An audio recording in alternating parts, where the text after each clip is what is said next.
ڈیر ہرن کی رفتار تقریباً 90 کلومیٹرز پر آور ہوتی ہے، جبکہ شیر کی زیادہ سے زیادہ رفتار 58 کلومیٹرز پر آور ہوتی ہے۔ رفتار میں اتنا زیادہ ڈفرینس ہونے کے باوجود بھی کبھی کبھار ہرن شیر کا شکار بن جاتی ہے۔ کیا آپ جانتے ہیں کیوں؟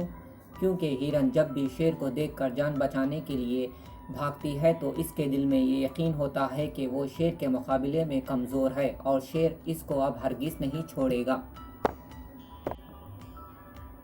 ہرن کو نجات نہ پانے کا یہ ڈر اسے ہر لمحہ پیچھے مڑ کر یہ دیکھنے کے لیے مجبور کرتا ہے کہ اب اس کے اور شیر کے درمیان کتنا فاصلہ باقی رہتا ہے، اور یہی ڈر اس کی رفتار پر اثر کرتا ہے۔ بس اسی کشمکش میں شیر قریب آ کر اس کو پکڑ لیتا ہے۔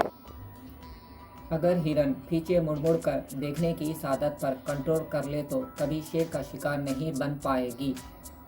اگر ہرن کو اپنی اس صلاحیت پر یقین آ جائے کہ اس کی طاقت اس کی تیز رفتار میں چھپی ہوئی ہے، ایسے ہی جیسے شیر کی طاقت فوکس میں اور اس کے یقین میں چھپی ہوئی ہے، تو وہ ہمیشہ شیر سے نجات پا لے گی۔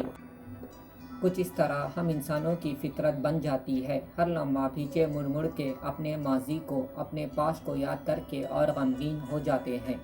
ایسے کتنے ہی وہم ڈر ہوتے ہیں جو ہمیں ناکامی کا شکار بناتے رہتے ہیں، اور کتنی ہی ہمارے اندر کی مایوسیاں ہیں جو ہم سے زندہ رہنے تک کا حوصلہ چھینتی رہتی ہیں۔ کہیں ہم ناکام نہ ہو جائیں، کہیں فیل نہ ہو جائیں، ایسی سوچ کی وجہ سے اپنے مقصد کو حاصل کرنے کے قابل نہیں بنتے اور نہ ہی اپنی صلاحیتوں پر بھروسہ کر پاتے ہیں۔ ماضی کو، پاسٹ کو چھوڑ دیں، حال میں، پریزنٹ میں جینا سیکھیں۔ دوستوں، اگر ویڈیو پسند آئے تو لائک کرنا اور اپنوں کے ساتھ شیئر کرنا اور سبسکرائب کرنا۔ Thank you.